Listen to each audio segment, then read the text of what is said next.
جب میں نے حسنین شروع کیا 1999 میں، تو اللہ نے میرے دل میں یہ بات ڈالی کہ رمضان تو علم کا مہینہ ہے، انا انزلناہ فی لیلۃ القدر، اور چاروں آسمانی کتابیں رمضان میں اور سارے صحیفے رمضان میں۔ پتہ نہیں اللہ کو کیا پسند تھا اس مہینے کا۔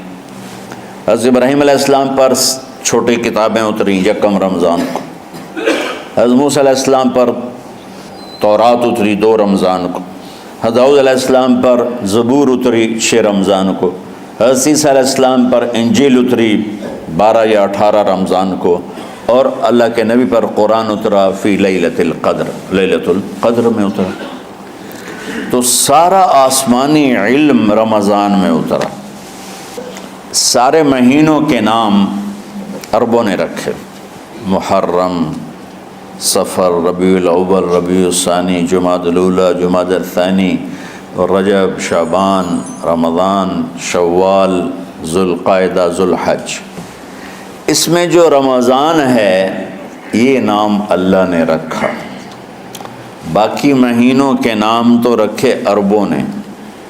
پھر ان کی زبان پہ اللہ لایا رمضان، چونکہ ابھی تو دنیا بھی نہیں بنی تھی اور اللہ نے قرآن کی تلاوت فرمائی تھی، تو اس قرآن میں تھا شہر رمضان الذی انزل فیہ القرآن۔ تو رمضان کا نام اللہ نے پہلے سے چن رکھا تھا، پھر ان سے رکھوا دیا۔ رمضان کہتے ہیں رمض یرمز، جل جانا، جل جانا۔ رمضان کو رمضان کیوں کہتے ہیں؟ کہ اس میں گناہ جل جاتے ہیں۔ مسلمان پہلا روزہ رکھتا ہے اور اس کے گناہ اللہ جلانا شروع کرتا ہے، اس کی بھوک پہ آس کی آگ میں گناہوں کو ڈالتا ہے، جلاتا ہے۔ آخر 29 رمضان یا 30 رمضان آخری رات اللہ تعالیٰ اس کی پچھلے سال کے سارے گناہ معاف فرما دیتا ہے۔ تو اس کو اس سے تشبیہ دی گئی کہ جیسے جلنے سے چیز ختم ہو جاتی ہے، رمضان کے روزے کی بھوک اور پیاس کی تپش سے اللہ تعالیٰ پچھلے سال کے سارے گناہوں کو معاف فرما دیتا۔ تو مجھے خیال آیا اس وقت جب ابھی بالکل کزرع اخرج شطأہ تھا، ہمارے مدرسے کی مثال کزرع اخرج شطأہ، دعا کرو اللہ تعالیٰ فاستغلظ فاستوى علی سوقہ سے بنا دے۔ امید تو ہے کہ کچھ شکل اللہ نے بنا دی، اللہ اسے پوری دنیا میں پھیلا دے۔ میری تو تمنا ہے کہ ایک ایسی مثبت سوچ کے علماء کے اللہ میرے ذریعے سے تیار کروا دے جو امت کو جوڑنے والے ہوں، توڑنے والے نہ ہوں۔ تو اللہ تعالیٰ آپ کو مثبت بنائے۔ رمضان میں چونکہ سارا علم اترا تو مجھے خیال آیا کہ ہمیں رمضان میں چھٹی کرنا تو ایک ایسی عادت ہے، کوئی سنت تو ہے نہیں، تو مجھے رمضان میں پڑھائی کروانی چاہیے، چاہے تھوڑی ہوگی۔ روزے کی بھوک بھی ستائے گی اور رات کے جاگنے کی وجہ سے نیند بھی ستائے گی، لیکن اس میں ایک لفظ سینکڑوں لفظوں پہ بھاری ہوگا، غیر رمضان۔ تو میں کراچی گیا اور مفتی تقی صاحب دامت برکاتہم سے سب سے پہلے جا کے مشورہ کیا کہ حضرت میں چاہتا ہوں کہ رمضان میں چھٹی نہ ہو، پڑھائی ہو۔ اس وقت رمضان سردیوں میں تھا، تو وہ بڑے خوش ہوئے، کہنے لگے یہ تو بہت اچھی بات۔ وہ تو اتنے بڑے ہاتھی کے پاؤں میں سب کا پاؤں، اتنی بڑی ہستی نے، وہ صرف پاکستان کا سرمایہ نہیں پوری امت کا سرمایہ ہے۔ تو ان کی اس بولنے نے مجھے ہمت دے دی۔ تو پھر میں نے یہاں آ کر تو ہم نے رمضان میں سبق شروع، اس وقت ذرا میری ہمت تھی تو میں رات کو پڑھاتا بھی تھا، بیان بھی کرتا تھا۔ تو ہم نے رمضان میں شروع کی کہ یہ رحمتوں کا مہینہ، ہر چیز کی برکت کا مہینہ، ہر شے کی اللہ کی طرف سے فراوانی اس میں ہے، علم کی بھی، ہدایت کی بھی، رزق کی بھی۔ غریب سے غریب آدمی بھی سموسے بنا کے بیٹھا ہوتا ہے، پکوڑے بنا کے بیٹھا ہوتا ہے، اور دسترخوان پہ ایک کی بجائے 3 چیزیں پڑی ہوتی ہیں۔ چاہے رمضان کے بعد سب کے پیٹ خراب ہوں، ایک باری تک کھانے دی تباہی پھیر دیں۔ روزے کا مقصد ہی فوت ہو جاتا ہے۔ روزہ جو ہوتا ہے بھوک کے لیے، پر وہ اتنا کھاتے ہیں کہ سحری کا کھانا افطاری تک ہضم نہیں ہوتا، اور افطاری کا کھانا سحری تک ہضم نہیں ہوتا، پر ہے نا تن کا ہی کھاونا ہے۔ کہتا بھوک نہ لگے، بھوک نہ لگے. وہ بھوک لگنے کے لیے تو روزہ ہے. ایک تو یہ جسم کو صاف کرتا ہے، دوسرا غریبوں کی غربت کا احساس پیدا کرتا ہے کہ جو بھوک تو آج برداشت کرتا ہے، غریب روزانہ یہ بھوک برداشت کرتا ہے. تو اللہ کے غریبوں کا، غریب بندوں کو کی خدمت کر، ان تک اپنے مال پہنچا، اپنا اللہ نے دیا ہے تو ان کو بھی اس میں شریک کر، قبر میں لے جائے گا.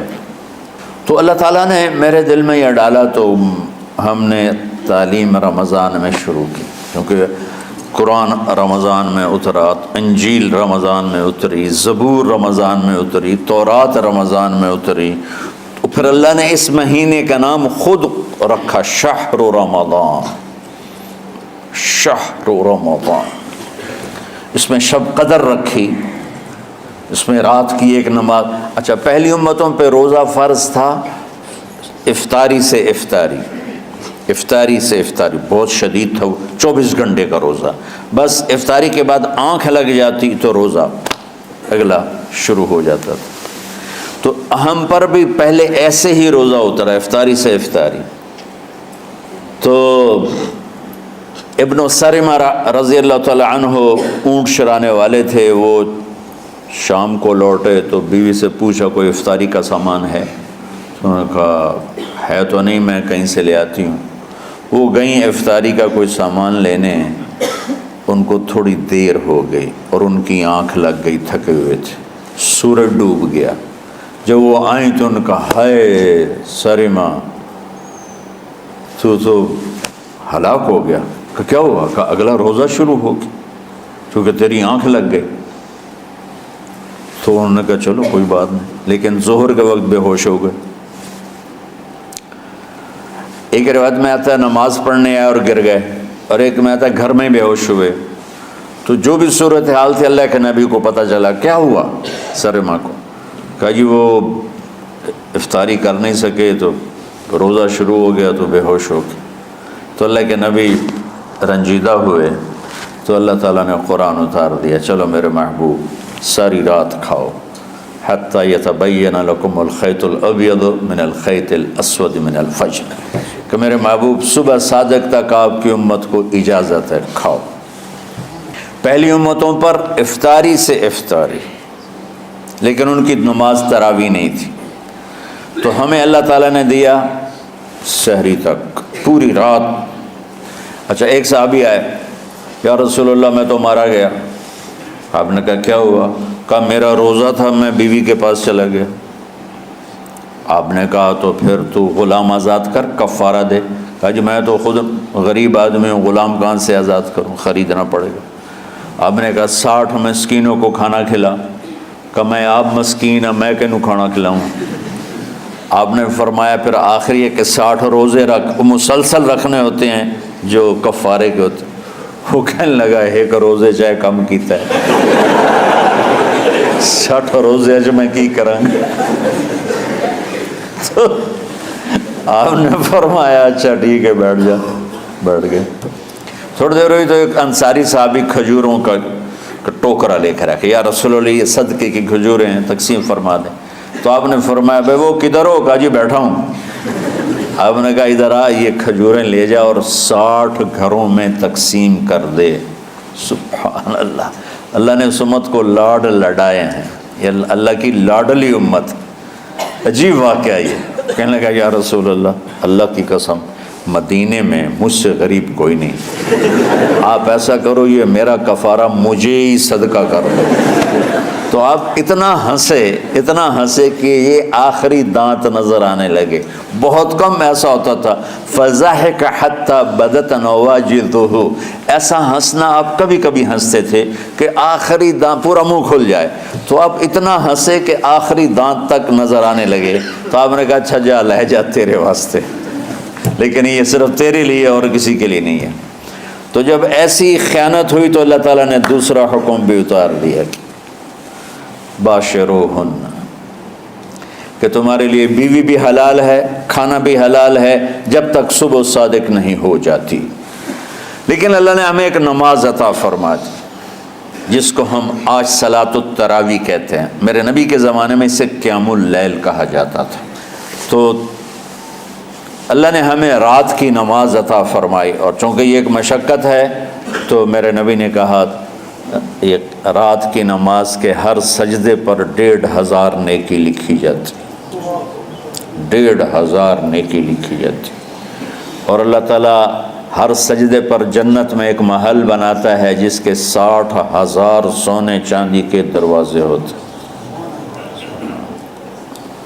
اور ایک درخت اس کے لیے لگاتا ہے جس کے نیچے 100 سال گھوڑا دوڑ سکتا ہے۔ تو رمضان کا اہتمام آپ رجب سے شروع فرما دیتے تھے۔ میرے نبی نے 9 رمضان دیکھے، 9 رمضان اپنی زندگی میں، 9 رمضان۔ 10ویں رمضان سے پہلے آپ اللہ کے پاس تشریف لے گئے۔ آپ کی زندگی میں روزے فرض ہونے سے آپ کی وفات تک 9 رمضان گزرے، اور میں قربان جاؤں اپنے نبی پر، اپنی امت پہ کیسی شفقت تھی۔ آپ سحری کھاتے تھے بالکل آخری وقت، ادھر بلال اذان دے رہا ہے اور ادھر آپ آخری لقمہ کھا رہے ہیں، اور ادھر سورج نیچے ہوا اور آپ کھجور منہ میں۔ ایک آدمی اوپر کھڑا ہوتا تھا مدینے میں تو وہ چھت پہ، گھر کی چھت پہ کھڑا ہوتا تھا، سفر میں ہے تو وہ کسی پہاڑی پہ کھڑا ہوتا تھا، جو ہی سورج کا کنارہ نیچے جاتا اب فوراً وہ کہتا یا رسول اللہ قد غربت، تو آپ کھجور منہ میں ڈال لیتے تھے، یا پانی، کبھی پانی سے افطار فرماتے تھے، کبھی کھجور سے افطار فرماتے تھے، کہ میری امت پہ بھوک کا وقت کم سے کم آئے۔ آج کل جو یہ ہمارے افطاری کے اوقات ہیں نا، یہ سورج ڈوبنے کے بھی 2-2.5 منٹ بعد کے ہیں، کہ احتیاطاً، ٹھیک ہے چلو احتیاط کر لو کوئی مسئلہ نہیں، لیکن اصل ہے ادھر چونکہ اب سورج ہمیں نظر ہی نہیں آتا ہے، اس طرح ہم گھرے ہوئے ہیں شہروں میں، دیہاتوں میں بھی اب اس طرح کا ماحول ہے کہ وہ نظر نہیں آتا ہے، تو بہتر کہ ادھر سورج غائب ہو، ادھر لقمہ منہ میں جائے، لیکن یہ تب ہے جب آپ نظر آ رہا ہو۔ اب جب آپ یہاں بیٹھے ہو حسنین میں تو یہاں تو کوئی سورج نظر نہیں آئے گا، یہاں تو مینار ہی نظر آئے گا، تو لہٰذا احتیاط ٹھیک۔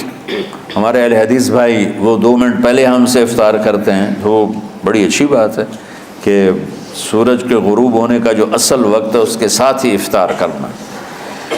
اور سحری میں ایک واقعہ سناتا ہوں، آپ سحری کھا رہے تھے، بکرے کی سری پکی ہوئی تھی، تو مولا علی رضی اللہ تعالیٰ عنہ اور رباز بن ساریہ رضی اللہ تعالیٰ عنہ آپ کے ساتھ کھانا کھا رہے تھے، تو حضرت بلال ہے، یا رسول اللہ وقت ختم ہو گیا ہے، میں اذان دینے جا رہا ہوں، آپ برائے مہربانی کھانا پینا بند کریں، اور یہ کہہ کر چلے گئے۔ چھت، ایک انصاری عورت تھی، اس کے گھر کی چھت پہ چڑھ کے اذان دیتے تھے، چڑھنے لگے تو پھر واپس آئے کہ دیکھوں اللہ کے نبی نے کھانا چھوڑ دیا یا نہیں، آگے دیکھا تو وہ کھا رہے تھے، انہوں نے کہا یا رسول اللہ واللہ لقد اصبحت، یا رسول اللہ اللہ کی قسم سحری کا وقت ختم ہو گیا، صبح ہو گئی، تو آپ نے ہاتھ پیچھے کر لیا، کہہ رہے تیرا بھلا ہو بلال، ابھی وقت باقی تھا، تیرے قسم کھانے پر اللہ نے اس کو پہلے نکال دیا کہ تیری قسم کہیں جھوٹی نہ پڑ جائے۔ تو حضرت علی نے فرمایا کہ اگر بلال قسم نہ کھاتے تو جب تک میرے نبی کھاتے رہتے صبح صادق نہیں ہونی تھی، تو بالکل آخری وقت میں آپ کھاتے تھے تاکہ کم سے کم وقت امت پہ بھوک کا آئے۔ تو اللہ تعالیٰ آپ کے علم میں برکت دے۔